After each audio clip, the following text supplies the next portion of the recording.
It was a strange place for two teenage boys to be, lying on the train tracks in the middle of the woods near Bryan, Arkansas. By the time the three men in the lead engine of the northbound Union Pacific saw the boys, it was already too late. Risking derailment, the engineer threw the mile-long train into emergency and laid down on its horn. Despite the vibration of the tracks, the screeching of metal against metal, and the deafening blast of the horn, the boys didn't move. The train's powerful headlight allowed the engineer, conductor, and brakeman to see that the boys were lying side by side across the tracks in identical positions, their bodies partially covered with a tarp. Moments later, the train overtook the motionless boys. The victims were Don Henry, 16, and Kevin Ives, 17, both of Saline County, Arkansas. They would have started their senior year at Bryan High School the next day. Kevin had spent the night at Don's house, and the two had ventured outside a little after midnight, never to return. Little did anyone know at the time that these two friends had unwittingly stumbled upon an underworld of drug smuggling and government corruption. A cover-up of unbelievable proportions was about to begin.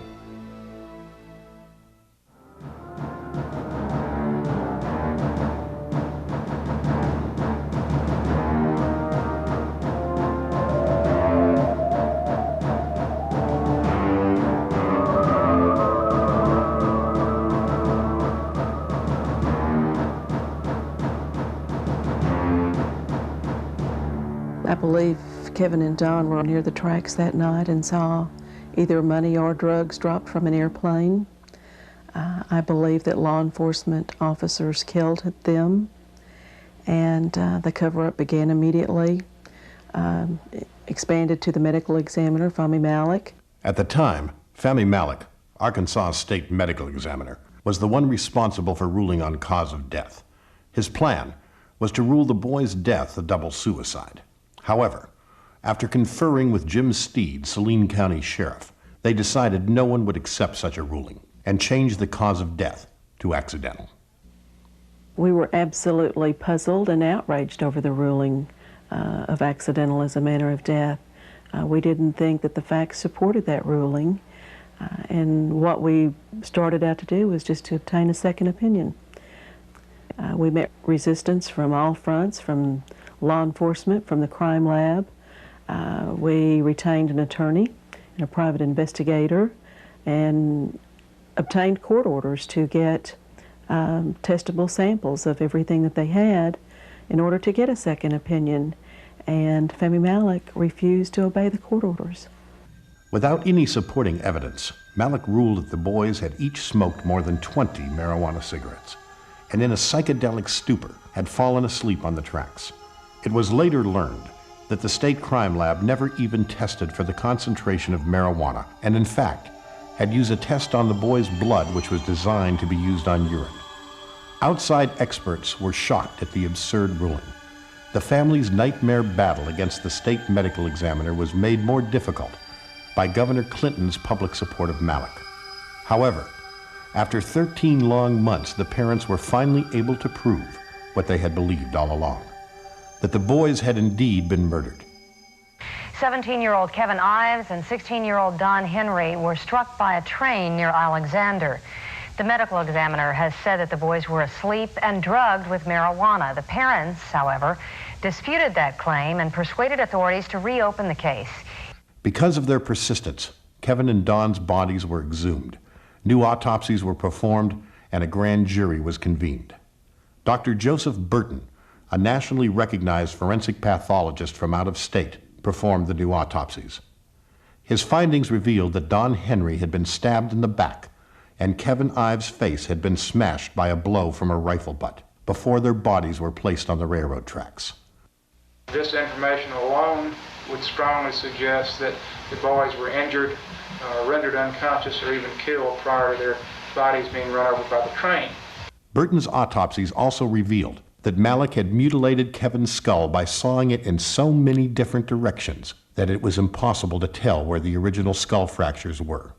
Malek also had completely dismantled Kevin's jawbones.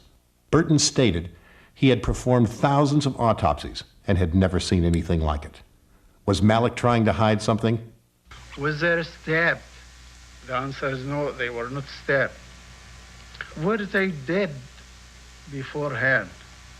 Absolutely no, they were alive. A former employee at the crime lab has said he discovered what appeared to be evidence of a stab wound during the original autopsy, but was told, quote, not to worry about it. Malik has refused all comment. The deaths of these two boys most probably were not accidental deaths, but that they met their death as a result of injuries inflicted on them by other people or another person. In addition to Burton, 2 other forensic pathologists and 7 forensic investigators with more than 100 years accumulated experience investigating homicides reviewed the case. It was their collective opinion that the ruling be changed to murder. During the midst of all of the turmoil with trying to get the ruling changed in our case, it became very apparent that this was not an isolated instance of an error in the ruling on the manner of death. There were many other cases statewide that we became aware of. In 1992, the Los Angeles Times tallied more than 20 additional cases where Dr. Malik had falsified evidence and ruled incorrectly. One case involved the murder of Raymond Albright, who had been shot 5 times in the chest with a Colt .45. Incredibly, Malik had ruled suicide. Another involved James Dewey Milam, whose body was found without the head. In this case, Malik ruled the cause of death to be an ulcer. Although Milam's head had been clearly severed with a knife, Malik claimed the family pooch had bitten off the head, eaten the entire thing, and then regurgitated. Malik says he tested the dog's vomit and found traces of Milam's brain and skull. Unfortunately for Dr. Malik, Milam's head was later found. Malik, it turns out, had made up the entire story. Media coverage of Malik's dishonest rulings resulted in a massive public outcry, calling for his removal from office. The medical examiner comes up and he has fabrication to where he has created his own evidence. This is of a magnitude that could create a national scandal, and if necessary, it will. I have work to do. You know me. I have work to do. Excuse me, please. What do you mean? You can say that you are honest. Lying on his autopsy cases, lying in court. And he's not an honest person. That's why he should be prosecuted. He should be prosecuted. Nevertheless, both Governor Clinton and the Arkansas State Medical Examiner Commission Chairman, Jocelyn Elders, who had the power to remove Malik from office, not only insisted he remain, they gave him a raise. Based on the facts I have, I really feel that Arkansas owes Dr. Malik a great debt and a real apology. Today, the governor was asked if Malik should resign. I don't think that's a decision that I should make based on what I now know. It didn't matter what Malik did, whether it was perjure himself in court, fabricate evidence in murder trials, call coroners murderers. Clinton defended him by excusing it as being stressed out, overworked, and underpaid. His testimony compromised evidence in a lot of felony cases in Arkansas. And it was very transparent that Fahmy Malik had some kind of hold over Bill Clinton. The end result was that he was given a $14,000 raise. It was an absolute insult to my family. Read my lips. I'm not going to comment. I was outraged that protecting a political crony of Clinton's was more important than the fact that 2 young boys had been murdered. Despite the policy of investigating any suspicious death as a homicide until proven otherwise, the Saline County deputy who took control of the scene where Kevin and Don were murdered immediately ordered it worked as an accident. Procedures were never taken to protect the scene and properly collect evidence. We were told to work as an accident, or the investigators were told to work as an accident, and it was not enough time and emphasis put into it right there at the scene. Against all standard police procedures, the back of the train was used as a reference point to record the location of the boys' bodies and possessions. Once the train left, the reference point was lost forever, and the information gathered became totally useless. Our local investigation was headed by our sheriff, Jim Steed. He later went on television bragging about what a thorough investigation he had conducted, and that he felt very sorry for us as parents, but that he had every confidence in Fahmy Malek's ruling. Their investigation was so thorough that they left my son's foot out there for 2 days in plain sight. A number of pieces of evidence collected at the scene eventually turned up missing. Police refused to acknowledge the existence of this gun, even though its collection by police was captured on video. Likewise, all 3 members of the train crew observed a tarp covering the boys' bodies on the tracks prior to the impact. The conductor even showed investigators where the tarp had landed after the impact. Nevertheless, the police denied the tarp's existence. Paramedics. The paramedics? Yeah. Would you repeat that? The paramedics picked up a tarp from the boys. I believe they had it coming down the railroad anyway. They had body bags. Right. Going, walking down through here, picking up different, But separate from the body bag was a tarp. Right.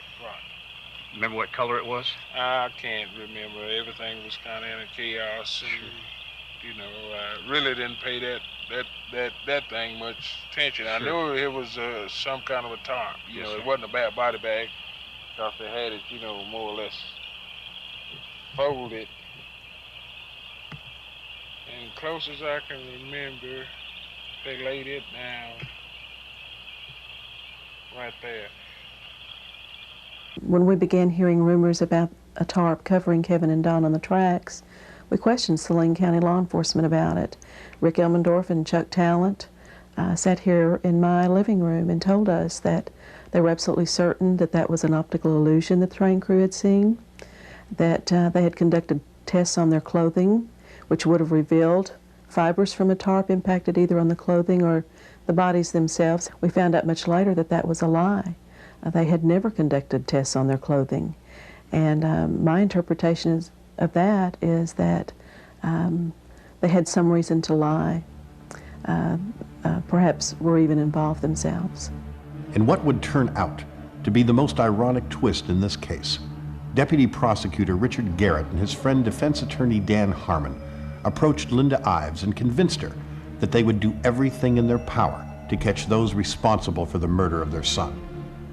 Harmon was subsequently appointed special prosecutor to head the grand jury probe. However, as his investigation advanced, potential witnesses began turning up dead. May 1988. Keith Coney, who was believed to be with Kevin and Don that night, told friends and family members that law enforcement officials were responsible for the murders.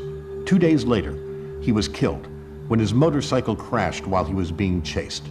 According to some officers, his throat had previously been slashed, and he was apparently fleeing his attackers when he lost control. However, this crucial information was left out of the final report. There was no autopsy or investigation. And I don't think it was an accident because he was fearing for his life, a couple of months before. He said a couple of times that he knew that he was being watched and he was afraid. Mrs. Alexander says her son knew the 2 teenagers run over by the train, and she says he indicated to her he had been there when the boys had died, that he spotted 2 attackers.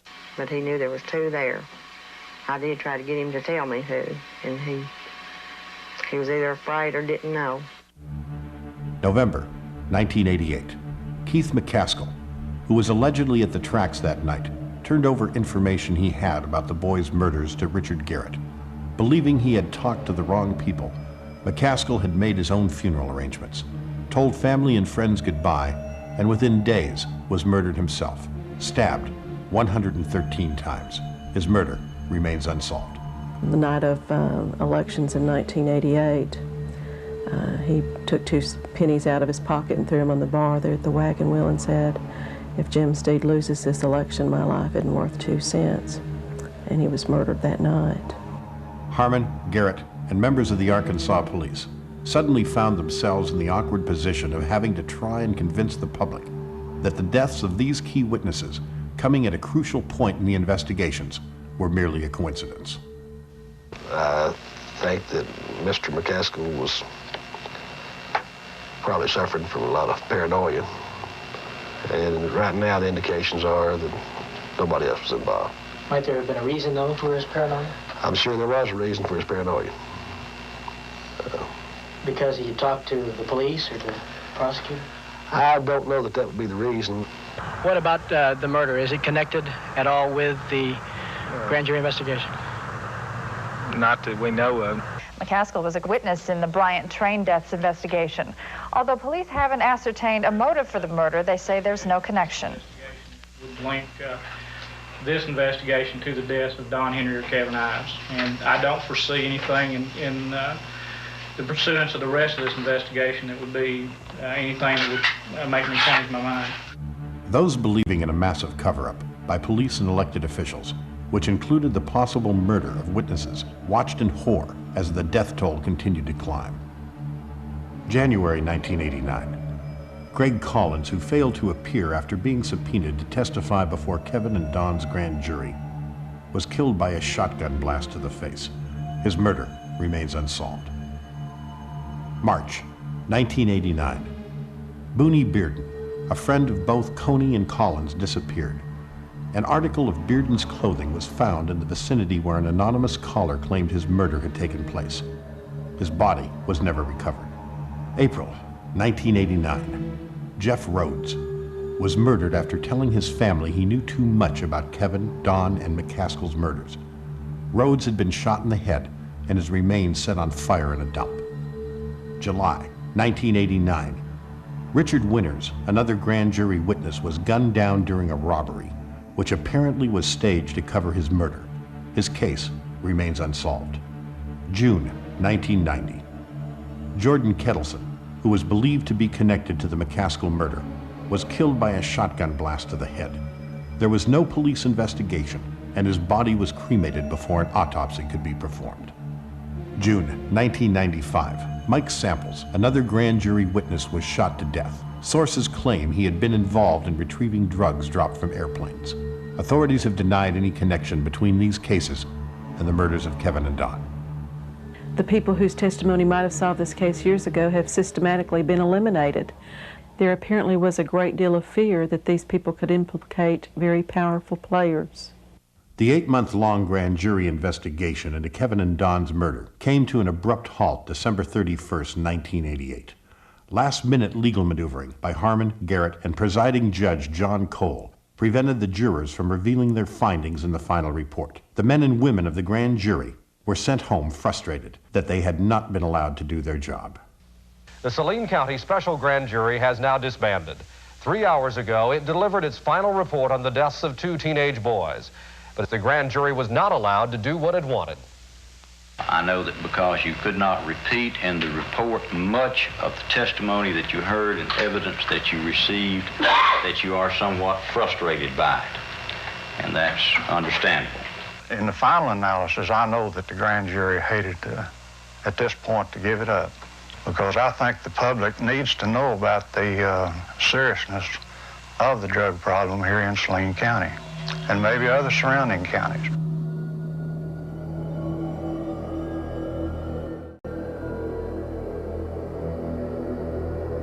It was now 2.5 years since the incident of the boys on the tracks.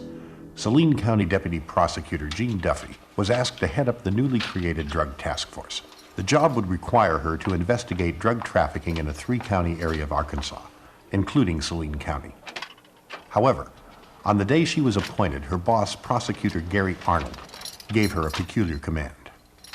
Gary Arnold came into my office, stood in front of my desk, looked me straight in the face, and said, "Jean, you are not to use the Drug Task Force to investigate any public official." He turned on his heel and marched out. Now, as startling as that statement might sound, I really didn't think that it was going to pose any kind of problem, because at that time I didn't have any indication that there was any public official in our judicial district who was involved in drugs. Almost immediately, Jean's undercover team discovered that a number of public officials in her district were indeed involved in drug trafficking. Gary Arnold's directive had now become a dilemma. Jean couldn't include the information in her reports because Arnold would know she was disobeying orders. Also, in case Arnold himself was involved in the corruption, She didn't want him to have access to this information. There was, however, a solution. I knew at the time that there had been a federal investigation going on for about 9 months into the public official corruption in Saline County, which was being headed by Assistant U.S. Attorney Bob Govar. So Govar seemed to be the likely person to take this information to, which I did, and he was appreciative because it supported the information that he had already been gathering, plus added to and gave him new information to broaden his investigation. Bob Govar had been assigned by U.S. Attorney Chuck Banks to head the Federal Organized Crime and Drug Enforcement Task Force.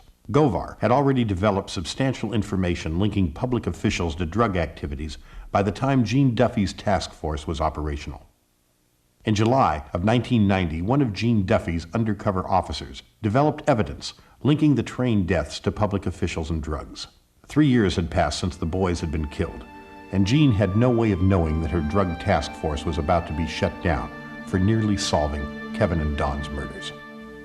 It didn't occur to me that it was appropriate for our drug task force to reopen the case of the boys on the track until one of my undercover officers came to me and told me that not only was the case drug-related, but it was also solvable. He asked permission to investigate, and I agreed to that and told him that we would take our information then to Bob Govar. Ironically, Dan Harmon and Richard Garrett, the very same men who had conducted the grand jury investigation of Kevin and Don's murders, were two of the main targets of Govar's drug and corruption investigation. Linda Ives, who for years had believed Harmon and Garrett were sincerely trying to solve her son's murder, now realized they were the ones orchestrating the cover-up. We certainly don't have any suspects at this point in time. It's been quite a while, and I really didn't anticipate that it would take this long when we first started. I'm frustrated in the amount of time that it's taken. Frustrated that we weren't able to accomplish some things we probably should have been able to. Whatever comes out of it, if someone's charged or not charged, the grand jury has done a tremendous job. But it still will leave the open question, if the boys were murdered, who did it? Well, until it's solved, that's correct. To make matters worse, Harmon suddenly became the prosecutor-elect for a 3-county district, which included Saline County. Harmon, who had friends in the Arkansas press, wasted no time in launching a massive media smear campaign against Gene Duffy. He immediately began a media crusade against me. First of all, using the Benton Courier and Linda Hollenbeck as the reporter, and he also used the Arkansas Democrat and Doug Thompson as the reporter. And for some reason, these two people would write anything that he said to them. They didn't care anything about substantiating anything he said. They just reported it. In the next 5 months, there were over 200 newspaper articles crucifying my reputation. Not one thing that they alleged was truthful. They had me stealing federal funds. They had me making illegal arrests. Every allegation that might destroy my credibility was made. I could have played the same game Harmon was playing and reported to the media the information that I had about him, and truth would have been on my side, but this would have jeopardized the federal investigation. And I wasn't so concerned about public opinion of me because I felt like in the end all the truth was going to come out, because at this point I still had faith in the judicial system. Harmon was pounding Gene from every angle. He influenced the filing of a $1.2 million lawsuit against Gene. He facilitated the sabotage of task force records through a fiscal officer who was reporting to Harmon. And he was threatening task force informants whose names had been given to him by a task force agent Gene had fired. By September of 1990, Harmon's smear campaign had reached a critical point, and Gene knew that unless Harmon was indicted, her days as head of the task force were numbered. Govar repeatedly assured Gene that indictments against Harmon and others were imminent, but they did not come in time to save Gene's job. According to Govar, his boss, U.S. Attorney Chuck Banks, was the holdup. The members of my board of directors had warned me for several weeks that they were not going to be able to continue to support me in the face of all of the bad publicity. And in fact, when they did fire me finally in November, it was not because of anything that I had done wrong, but because I had become, in their opinion, ineffective because of all of the bad press. I had 7 undercover officers working for me. They were family men who needed jobs. 5 of them resigned in protest to my firing. Although no longer head of the task force, Jean and the task force officer who had been investigating the train deaths continued to gather evidence. In December of 1990, Jean and her officer went to U.S. Attorney Chuck Banks with their case. This signaled the beginning of the end of the federal investigation. Although Banks promised Jean and her officer they could testify before the grand jury, that never happened. However, several witnesses developed by Jean's task force did testify. One of them was Charlene Wilson, a former girlfriend of both Dan Harmon and convicted drug felon Roger Clinton, Governor Clinton's brother. Charlene was recommended to our task force as an informant from DEA, who had used her as an informant, and also from at least 2 other law enforcement agencies that had used her as an informant and said that she was reliable. I used Charlene, and she proved to be very, very reliable. There was not one bit of information that she ever gave me that didn't pan out. Dan always had cocaine on him, always. Robert Govar and Chuck Banks were the U.S. attorneys for the District of Arkansas at that time. I was subpoenaed to testify on behalf of the drug trafficking and the cartel, more or less is what it was, that had to do with Dan Harmon. I was asked quite in depth about the drug trafficking that went on with Dan Harmon, Mr. Clinton, Roger Clinton. The very afternoon that Charlene testified before the federal grand jury, that the whole investigation started to unravel. I had taken in 4 informants to be interviewed to testify before the federal grand jury in Saline County affairs. They were actually never interviewed and were in fact badgered and harassed and told to leave. I received a phone call and they told me that I had made a very big mistake. And I was assured by the U.S. Attorney's Office that my name, that my testimony, that my statements, that the people that were on that witness list would never, ever be revealed. Well, ha ha, you know. Someone in the U.S. Attorney's Office had given Mr. Harmon a list of the effective witnesses, you know. That don't give you a very good feeling. I'm scared of these people. I'm very scared of them. Even with her job and reputation gone, Jean knew too much and was still a threat to Dan Harmon. One of his first acts after taking office as district prosecutor was to call for a grand jury to investigate Jean. The jurors, however, quickly realized Harmon's accusations were untrue and refused to indict her. Harmon's next step was to subpoena Jean and force her to hand over the information she had uncovered about him and other corrupt Arkansas officials. I refused to answer the subpoena because, in the first place, it was absurd for Dan Harmon to be conducting a grand jury investigation against himself. But if I had brought in any information about him, that would have put the very lives, probably, of the informants and witnesses in jeopardy, and I was certainly not willing to do that. If I had gone in and refused to turn any information over to them, I would have been jailed in Hot Spring County. And my mother received a call from a dispatcher in Hot Spring County that said that she overheard a conversation among the officials there that if I were arrested, that I would be killed in Hot Spring County Jail. So I refused to answer, and when Judge Cole issued a felony warrant for my arrest for failing to appear, then I left the jurisdiction. Even though Judge Cole had issued an illegal warrant, there was no one in authority in Arkansas willing to take a stand for Jean. While in hiding and away from her family, Jean waited for the long-promised indictments from the federal grand jury. She knew that once the charges were brought against Dan Harmon and other officials, she would be able to go home and clear her name. This was an especially difficult time for her family, because her children were being followed and her home was under surveillance. Weeks turned into months. Then, without warning, U.S. Attorney Chuck Banks announced that no indictments would be issued and the federal grand jury investigation of Saline County's corruption would be shut down. All public officials under investigation, including Dan Harmon, were cleared of all wrongdoing. Jean was stunned.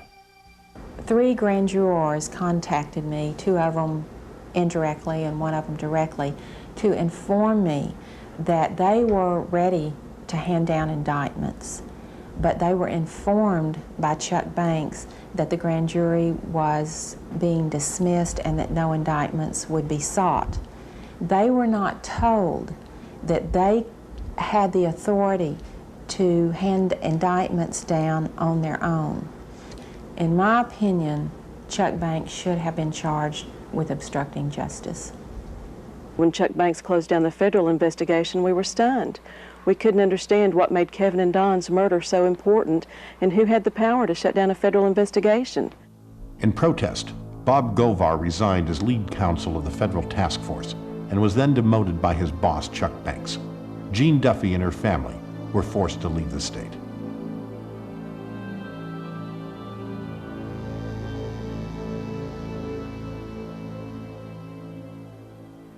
It was now 5.5 years since Kevin and Don's murders. Detective John Brown, a 16-year law enforcement veteran, had moved his family into the Saline County area. The Ives family had asked the new sheriff to reopen the case, and John was given the assignment.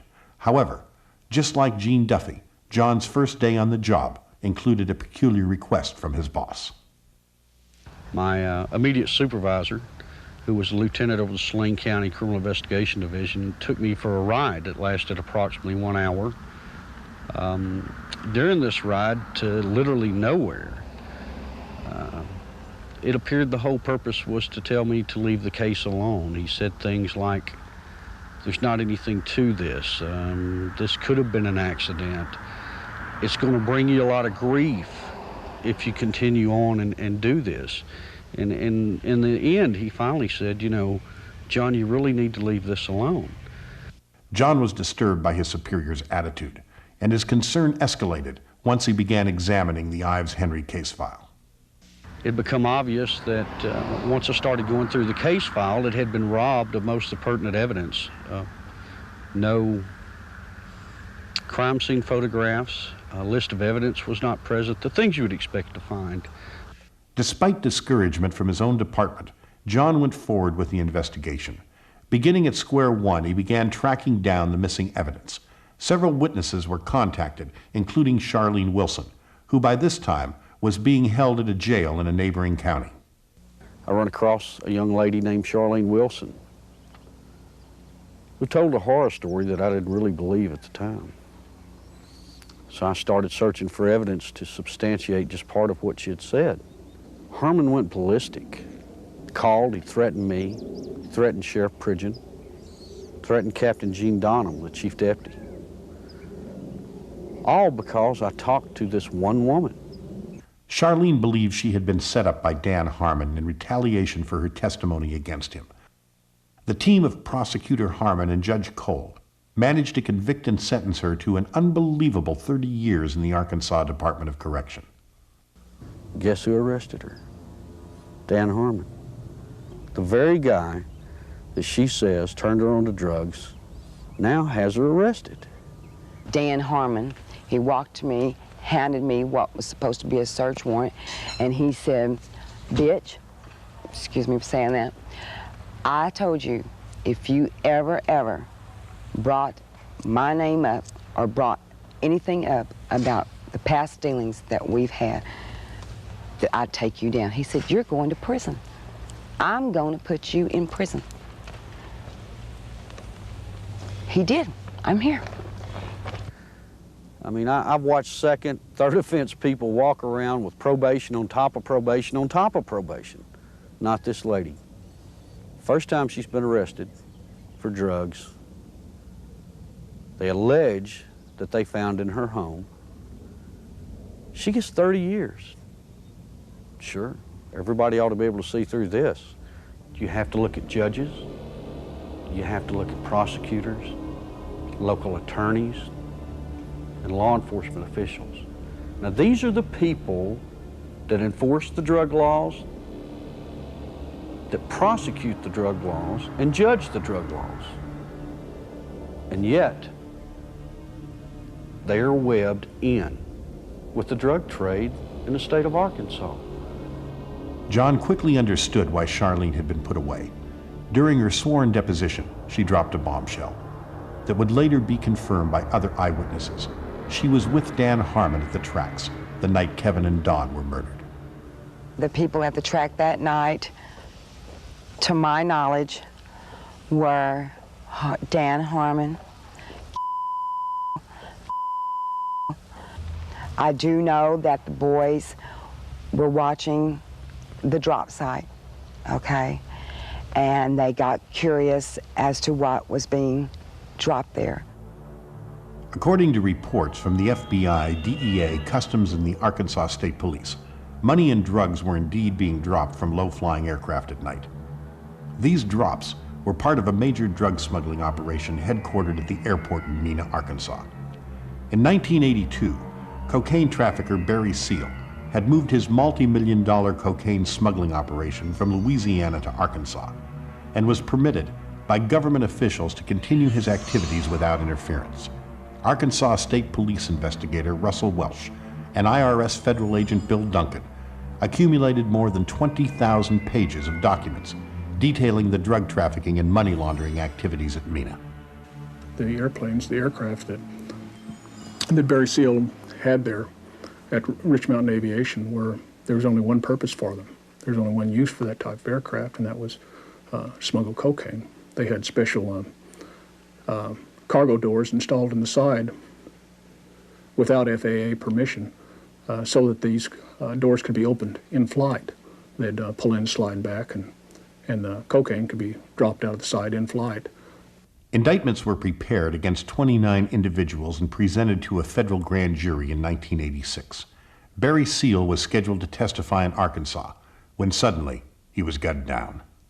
Bill Duncan and I interviewed Barry Seal less than 2 months before he was killed, and he was served with a subpoena at that time. He was under subpoena to come to Arkansas and testify before the grand jury here when he was killed.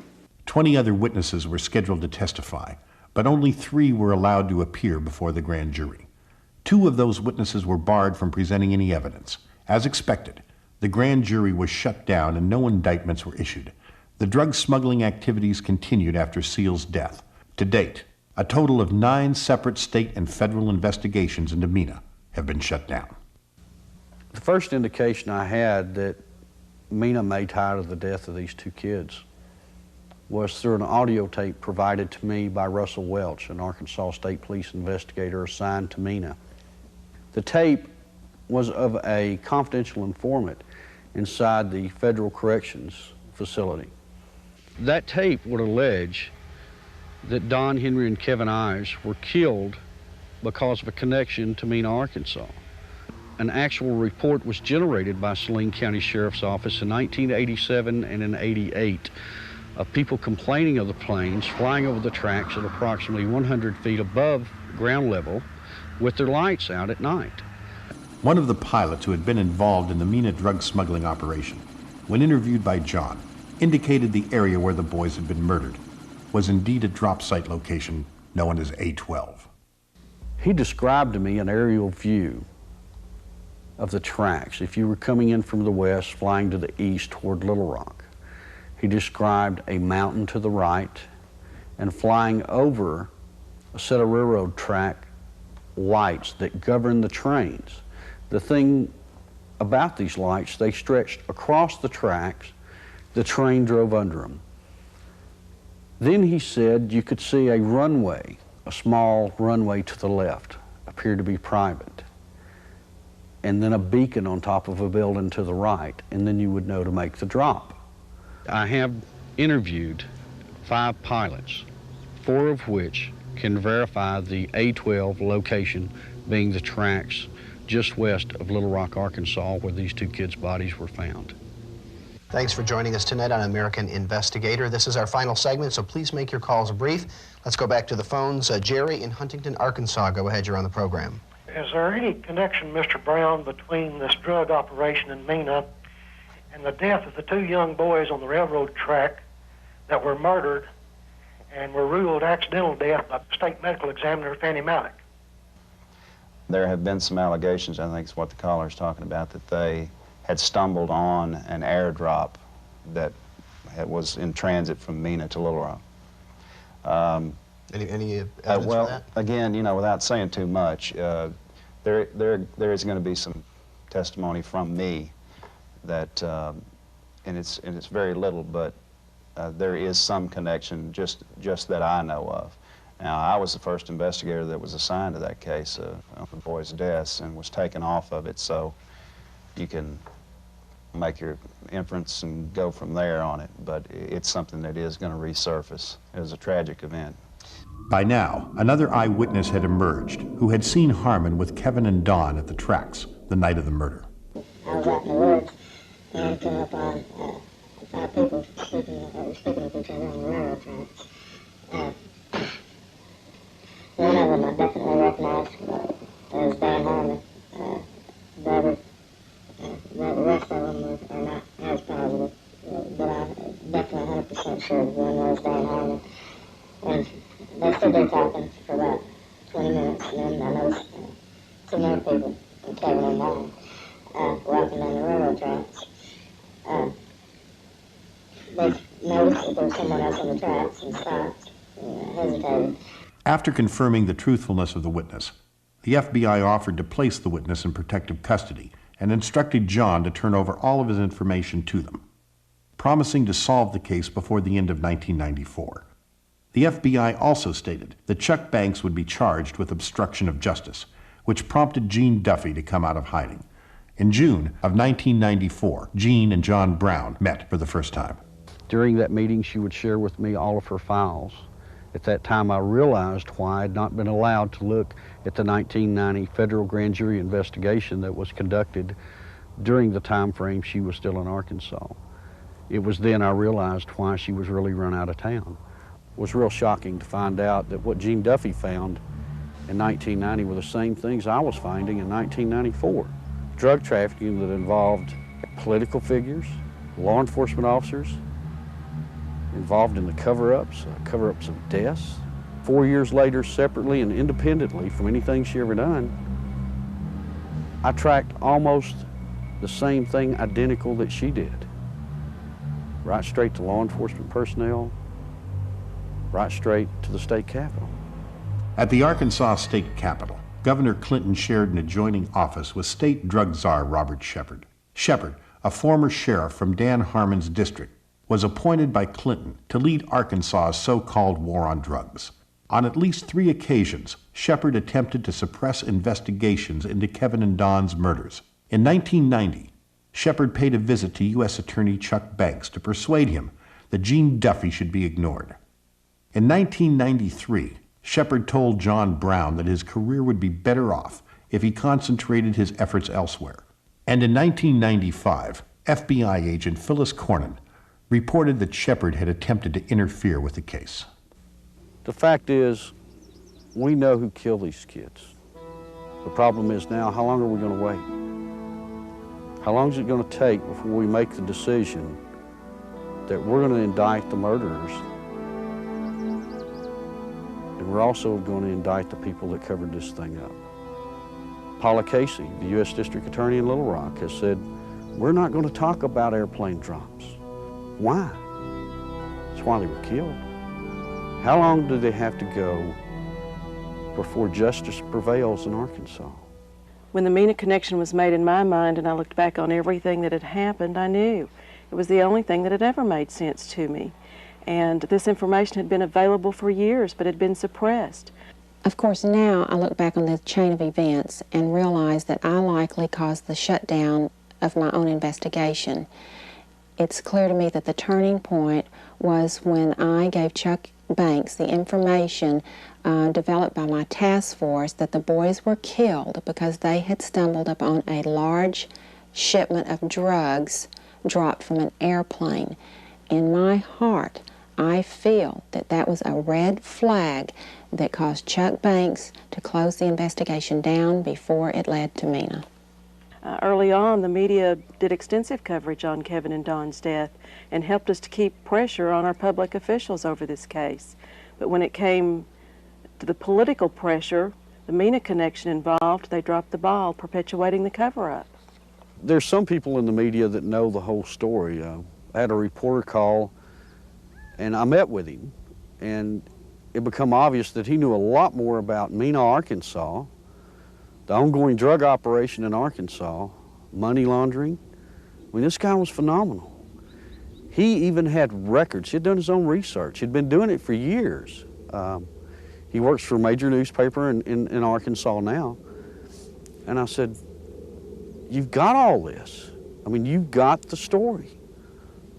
Why don't you print it? And he said, do you really think they'd let me print this? He said, there's no way, John. And freedom of speech is supposed to be alive and well. And this man tells me he can't print the truth. It was now more than 8 years since the incident on the tracks. The pieces of the puzzle had finally come together. Eyewitnesses had implicated several people in the murders and subsequent cover-up, including prosecutor Dan Harmon, deputy prosecutor Richard Garrett, Sheriff Jim Steed, and officers Jay Campbell, Kirk Lane, and Danny Allen. Throughout his career, Dan Harmon has been protected by the powerful and corrupt in Arkansas. In 1990, he was arrested on 4 misdemeanor counts of tax evasion.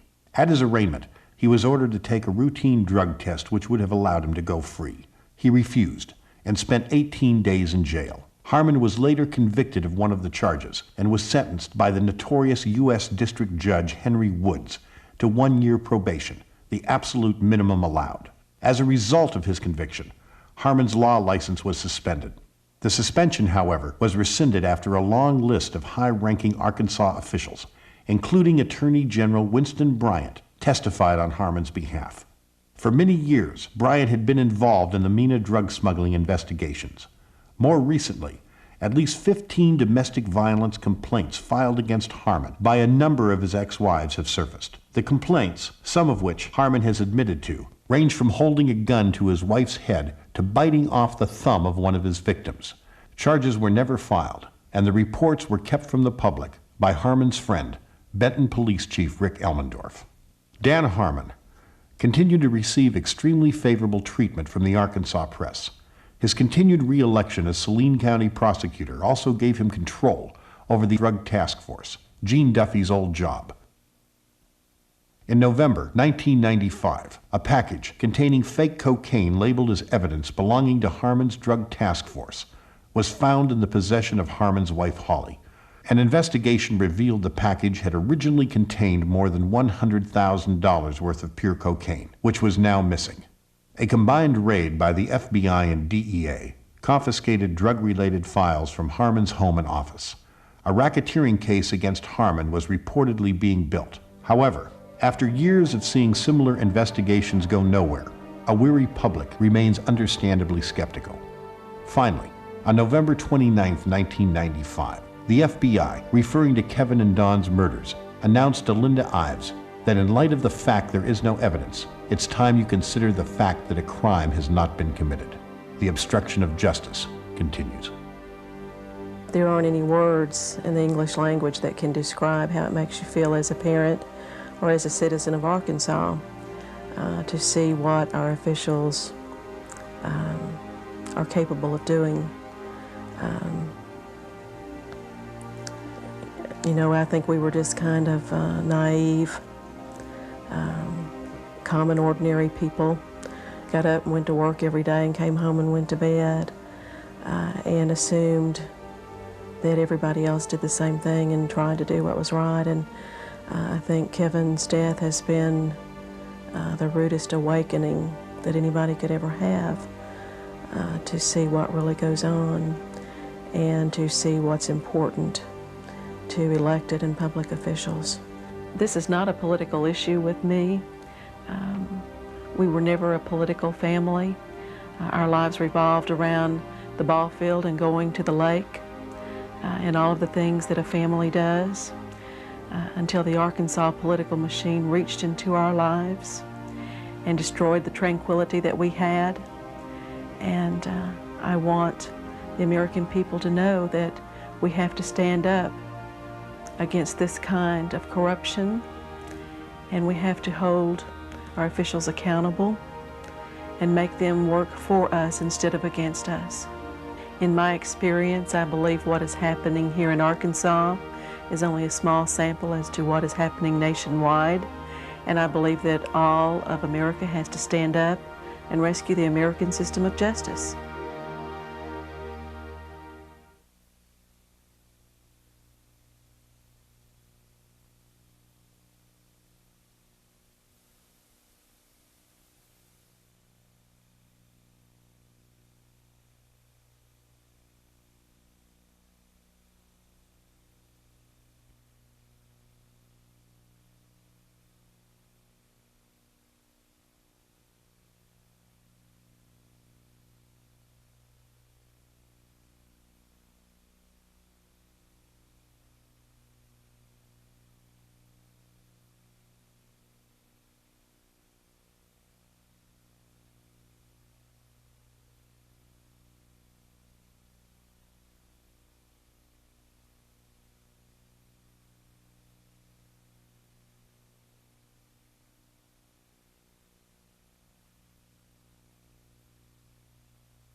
Hello, my name is Pat Matriciano.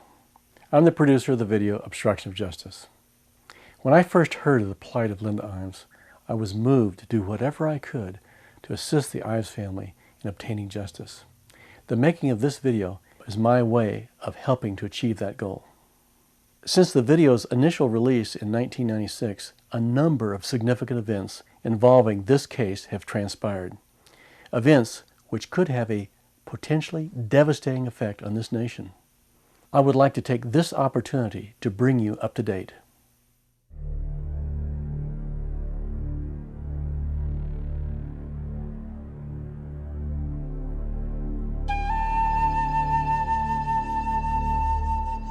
After nearly a decade of character assassination by Dan Harmon and members of the Arkansas media, Gene Duffy was finally vindicated.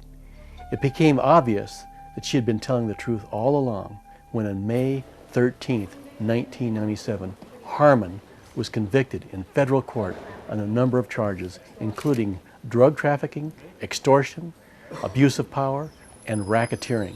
The racketeering charge was an indication Harmon had been involved in organized crime. What was the racketeering charge again? If that appears to be, is that what you're saying is the most important one? That is the most serious charge. And the racketeering charge is that he was operating the prosecuting attorney's office and the drug task force for his own benefit. As a criminal organization. Yes, so that's it's a criminal organization. So it's the most symbolic. It's the most serious. Harmon is currently serving time in federal prison. His convictions have become an embarrassment to the Arkansas political elite, who have vigorously defended him over the years. The walls of the corrupt Arkansas political machine and the corrupt media that protected it were finally beginning to crack. Missing from the charges against Harmon, however, was the charge of murder. This was inexplicable, since an eyewitness had stepped forward who could identify Dan Harmon as being on the tracks with Kevin and Don on the night of their murders. This witness had previously passed an FBI polygraph and had been placed in protective custody by the FBI. So would you say you're 100% sure? I was 200% sure it was Danny Harmon, without any doubt. Without any doubt. I think that if the murder charge had been included in the RICO count as it should have been, there may very well have been a murder conviction today as well, and I'm very disappointed that and angry that the government refused to include that in their RICO count. I believe that the case deserves to be heard before a jury at least, and I think the outcome could have been very similar today. He could have been a convicted murderer. Our search for justice suffered a tremendous blow when in 1997 I was sued for $16 million by 2 Arkansas police officers whose names were mentioned during one scene in the tape. This was the scene in question. Eyewitnesses had implicated several people in the murders and subsequent cover-up, including prosecutor Dan Harmon, Deputy Prosecutor Richard Garrett, Sheriff Jim Steed, and officers Jay Campbell, Kirk Lane, and Danny Allen. This is News 4 at 10, where the news comes first. Good evening, everyone, and thank you for watching. I'm Kent Bates. I'm Denise Whitaker. Our lead story tonight takes us to federal court and a civil trial expected to wrap up with a verdict today. Instead, it's a few days off for a federal jury deliberating a defamation suit. The suit claims 2 Pulaski County deputies are wrongly connected to a double murder. Bob Clausen joins us from the News Center with more. Bob? Well, Denise, this is all about a documentary that outlines the murder of Don Henry and Kevin Ives, said to have been killed by a train initially, but some investigators say that they were murdered after witnessing a drug drop back in 1987. Over the past 5 days, the jury has sat through testimony defending and attacking the documentary. Tonight at issue, did the documentary's producer wrongly attach Lieutenant Jay Campbell and Lieutenant Kirk Lane to the alleged crime, and should they receive compensation? If we lose this suit, this is not a blow just to us. We're just little people. It is a blow to everybody that's in the media. Every television station, every video producer, every movie maker is going to be held accountable in a way that is very dangerous. Regardless, their attorney says that their reputations have been seriously damaged by the allegations. Now, some people are convinced the young men were killed by law enforcement and that a cover-up began immediately. However, that has never been proven, and that is not the issue before the jury. This is a civil trial. Both men have said that money is not the issue here. They say that they want to be disconnected from the allegations that they played a role in the death of 2 young men. Bob, thank you. Officers Jay Campbell and Kirk Lane filed a lawsuit in the U.S. District Court against myself and my company. The star witness for their side turned out to be none other than Detective John Brown. While under oath, John Brown perjured himself by claiming he'd warned me not to use Campbell or Lane's names in the video. This was a lie. Brown never said not to use their names, and in fact had insisted to me and my staff that they were indeed the primary suspects in the Ives-Henry murders. Both Linda Ives and Gene Duffy concurred with this conclusion and testified in trial that they believed Campbell and Lane were the hands-on killers and that the government was protecting them. In this unused video clip, Brown once again repeats his belief that Jay Campbell and Kirk Lane are the primary suspects in the Ives Henry murders. You mentioned Jay Campbell earlier. Yeah. He called me about a month and a half ago and asked me if I'd heard about Lassiter being involved in anything else. Watch what you say to Jay Campbell. Be real careful. Because I've known Jay for about 8 years. I don't care. You be real careful. Who is that? Jay Campbell's head of the narcotics division for Pulaski County. There's been, rumors circulating in Pulaski County for a number of years about Jay. I have heard several reports of, and intelligence reports that he is involved in some stuff he shouldn't be involved in. Well, I've seen intelligence reports where Jay Campbell's admitted that he was telling Dan Lassiter when they were looking at him on drugs. With the paperwork that we've got, it's listed in there to where Jay Campbell was flying to Fayetteville with them and was actually telling Lassiter, hey, you're being investigated. The problem I have with it, he and Kirk Lane both, is are very early on in the Henry and Ives homicide, the two boys on the tracks, their name appeared as possible suspects. John Brown's friend and an assistant on the case, Constable Harmon Reeves, also confirmed what John Brown had always maintained was the truth about the case. Don and Kevin had been on the tracks and approached by another group of people, which was Mr. Harmon and 4 other people, and they ran away from them and got away. And then as the boys were trying to call for help or add a phone, that's when Mr. Campbell and Mr. Lane pulled up and apprehended them at that point. Kirk Lane and Jay Campbell pulled up in the car and jumped out to grab the 2 boys, and one went after Don, one went after Kevin. Kevin, the .22, was leaned up against one of the posts there, and he reached around to get the .22 and come around. When he did, every which officer was grabbing for him, grabbed the .22 from him and swung around and hit Kevin beside the head with a sharp blow enough to knock him unconscious at that point. It wasn't until a lawsuit was filed against me by Campbell and Lane that John Brown decided to change his story.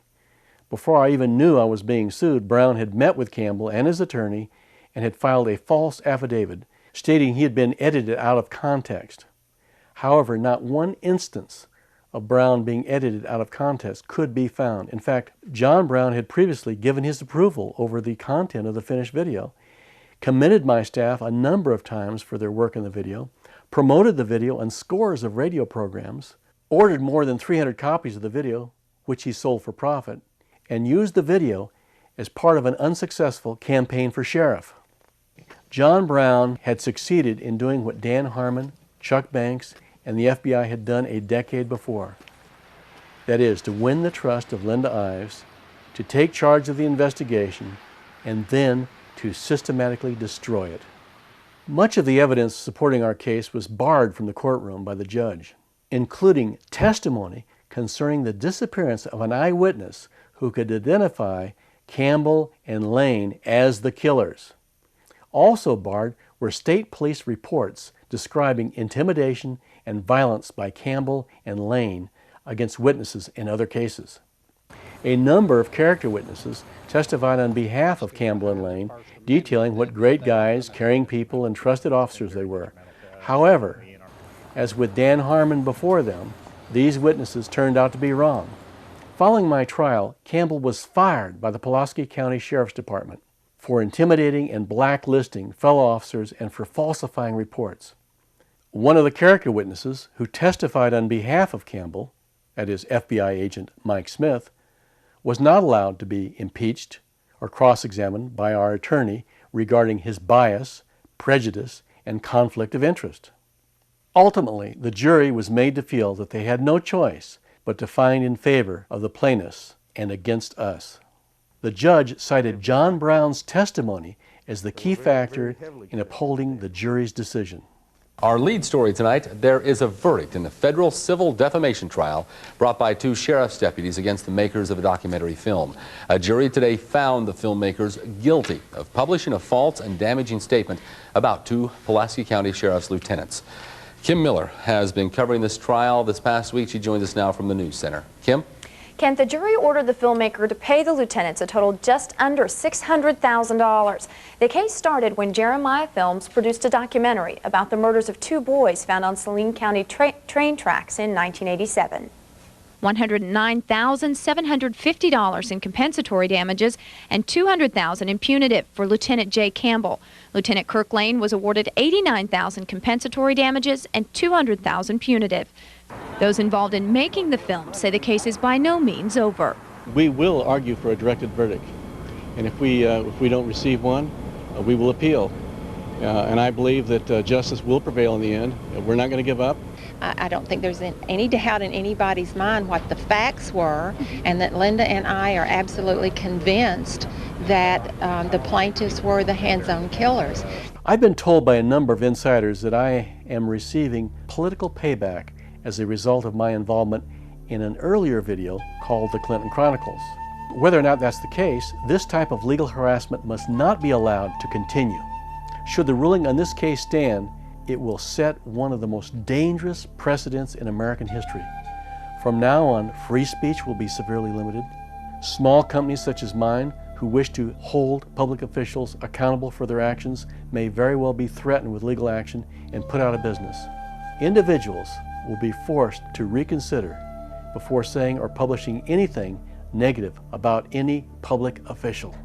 This case is now in the 8th Circuit Court of Appeals. Regardless of the outcome, we're going to continue to fight on behalf of Linda Ives and do whatever we can to see that justice will prevail.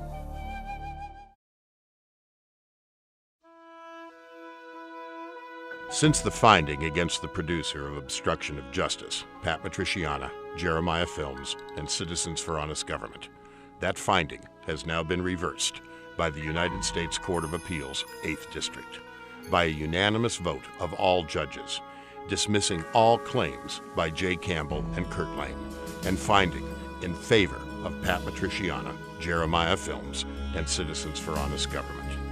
The First Amendment has been upheld. I will tell you, Director Deutsch, as a former Los Angeles police narcotics detective, that the agency has dealt drugs throughout this country for a long time.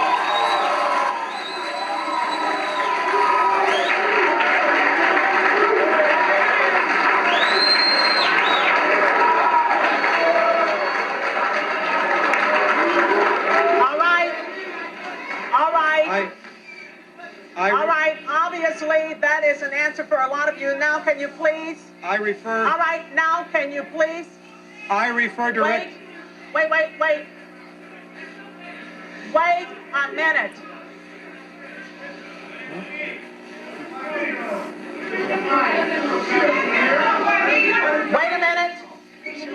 Wait a minute here. Wait a minute. If you don't like what's going on here, please leave now. Leave. Leave now, because there are others who do want to hear what's going on in this room. Will you please take your seats? I will come back to you as we roll back across to the center section. Director Deutsch, I will refer you to 3 specific agency operations known as Amadeus, Pegasus, and Watchtower. I have Watchtower documents heavily redacted by the agency. I was personally exposed to CIA operations and recruited by CIA personnel who attempted to recruit me in the late 70s to become involved in protecting agency drug operations in this country. I have been trying to get this out for 18 years, and I have the evidence. My question for you is very specific, sir. If in the course of the IG's investigations and Fred Hitz's work, you come across evidence of severely criminal activity, let him speak and it's classified, will you use that classification to hide the criminal activity, or will you tell the American people the truth?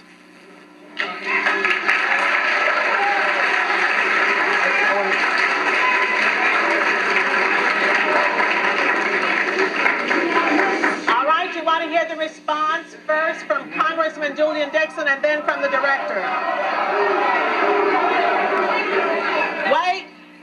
Wait a minute. From your, I'm sorry, sir. I will allow the director to speak first and then Congressman Julian Dixon. If you have information about CIA illegal activity in drugs, you should immediately bring that information to wherever you want, but let me suggest 3 places. The Los Angeles Police Department,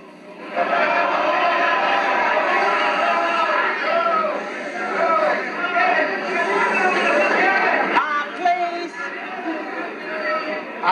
I'm sorry, others want to hear this answer.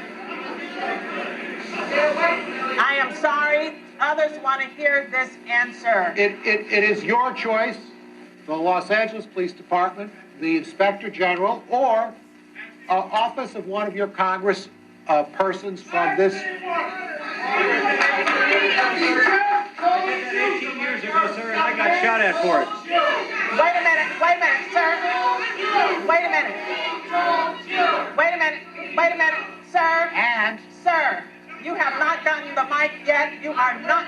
But wait a minute, then don't speak out of turn. Let me say something else. If this information turns up wrongdoing, we will bring the people to justice and make them accountable. All right, Congressman Dixon. Thank you, sir, for coming. Wait a minute here. I thought you did not want to be here, but now that you are here, please let us hear and listen. Thank you very much. Sir, I want to thank you for coming. You were at the last meeting. The staff probably had the spelling of your name wrong, but we would like to talk to you. We have been looking for a couple of days for you, and we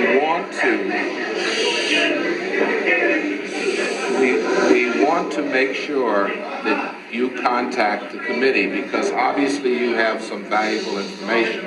If you want to give it to me privately, if you want to hand it to that aide where I can contact you this evening, please do it. Don't let us get away without getting a contact for you. Thank you, sir. Pass it up to him now so everyone can see that I got it. That would be fine. Thank you, sir. And for the record, Please keep the noise down so that we can hear and we can get answers. For the record, my name is Mike Ruppert, R-U-P-P-E-R-T. I did bring this information out 18 years ago, and I got shot at and forced out of LAPD because of it. I've been on the record for 18 years nonstop, and I'll be happy to give you, Congressman, anything that I have. Thank you, Mr. Ruppert.